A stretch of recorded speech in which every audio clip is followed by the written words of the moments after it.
ሰላም ጤና ይስጥልን። የተወደዳችሁና የተከበራችሁ የሚዲያችን ቤተሰቦች በያላችሁበት የበዛ ሰላምታችን ወደ እናንተ ይድረስ እያልን ቀጥታ ከአራቱም የአማራ ግዛቶች ያገኘናቸውን መረጃዎች በስፋት ወደ እናንተ የምናደርስ ይሆናል። እናንተም ለቻናሉ አዲስ ከሆናችሁ ላይክ፣ ሼር እንዲሁም ሰብስክራይብ በማድረግ ቤተሰብ ይሁኑ እያልን ቀጥታ ወዳገኘናቸው መረጃዎች አለፍን።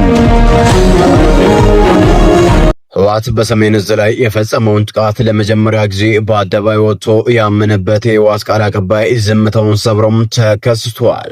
የህወሓት የጦርነት አፈቀላጤ ገብረ ጻዲቅ ሌላው ጦርነት ቀርቧል ሲልም በዋይን ሚዲያ መስኮት በኩልም ብቅ ብሎም ተደምጧል።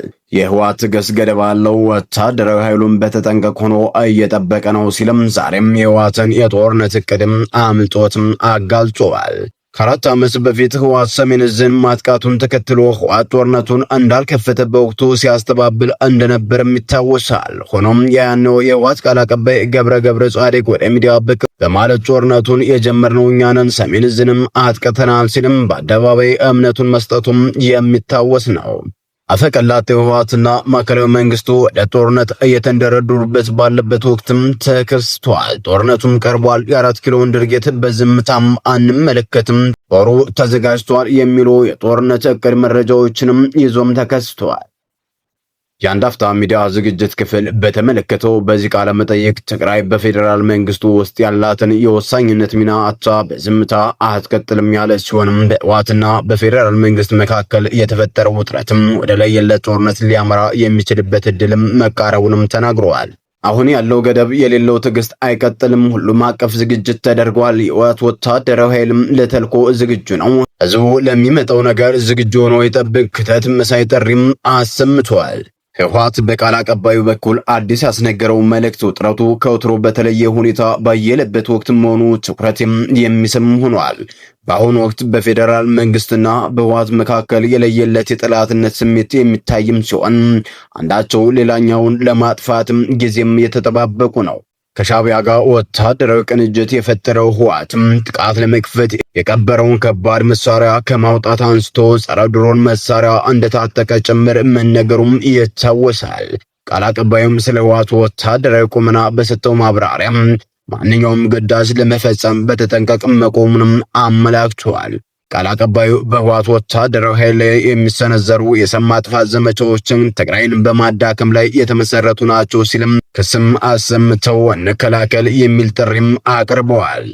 ህወሓት በዲሞክራሲ ስም ትግራይ ላይ ይንጸባረቃል ያለው ከልክ ያለፈ ተቃውሞ መቆም አለበት ብሎ እንደሚያምንም ገልጸው በዲሞክራሲ ስም የሚቃወሙ ሰዎችን አንታገስም ሲሉም ከሰሞኑ የተጀመረው እርምጃ ተጠናክሮ እንደሚቀጥልም ፍንጭም ሰጥተዋል።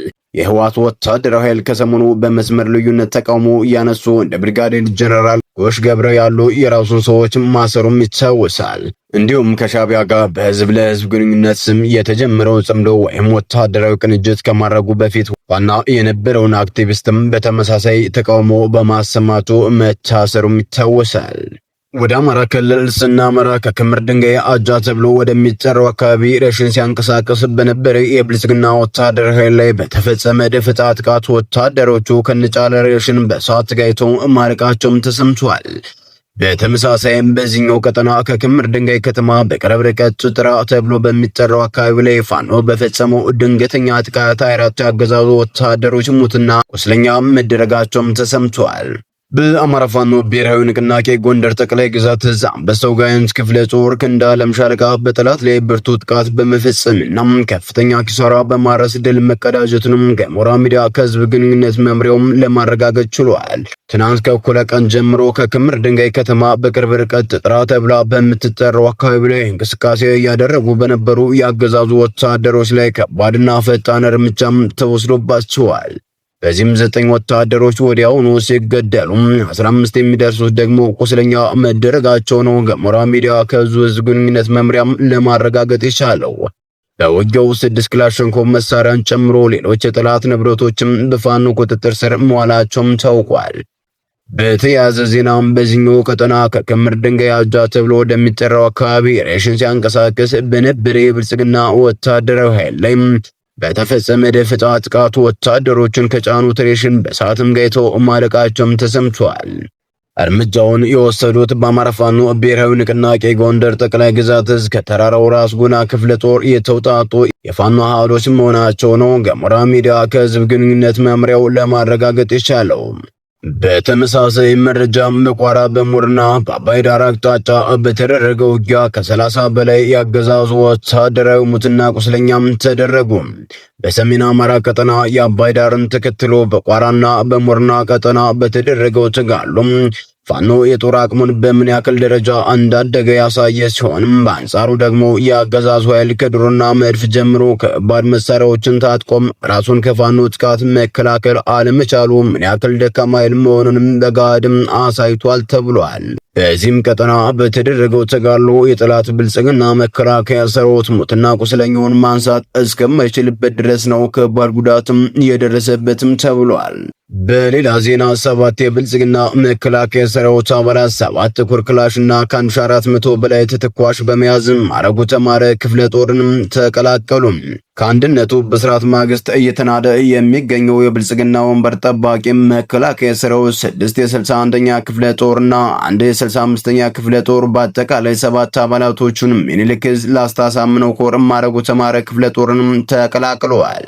የክፍለ ጦሩ አመራሮችም አቀባበል አድርገውላቸዋል። 7 ክላሽና ከ1400 በላይ የክላሽ ተተኳሽ፣ 14 የእጅ ቦምብ፣ 7 የወገብና የደረት ትጥቅ በመያዝ የአማራ ፋኖ ብሔራዊ ንቅናቄ ምስራቅ አማራ ቀጠና ሚኒልክ ዕዝ ላስታ ጀነራል አሳምነው ጽጌ ኮር አካል የሆኑ ማረጉ ተማረ ክፍለ ጦርንም ተቀላቅለዋል።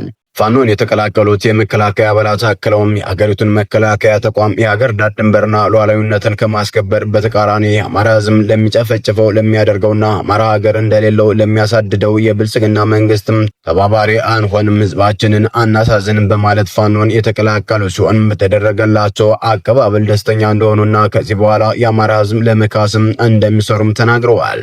አማራ ፋኖ ብሔራዊ ንቅናቄ አፋብን ምስራቅ አማራ ቀጠና ሚኒልክ ዕዝ ላስታ ጀነራል አሳምነው ጽጌ ኮር ማረጉ ተማረ ክፍለ ጦር ቃል አቀባይ ፋኖ የጸደው አማረም ለሚዲያችንም አጋርቶናል።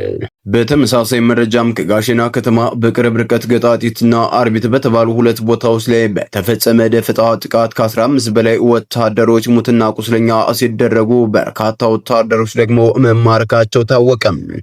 ጣጤት በተባለው ቦታ በተፈጸመ ደፈጣ ጥቃት ለማምለጥ ሲሸሹ የነበሩ ወታደሮች አርቢት በተባለ ቦታ በፋኖ 360 ዲግሪ ተከበው ሙሉ በሙሉ መማረካቸውን የገሞራ ሚዲያ የምስራቅ አማራ ቀጠና ዘጋቢዎችም ለማረጋገጥ ችለዋል።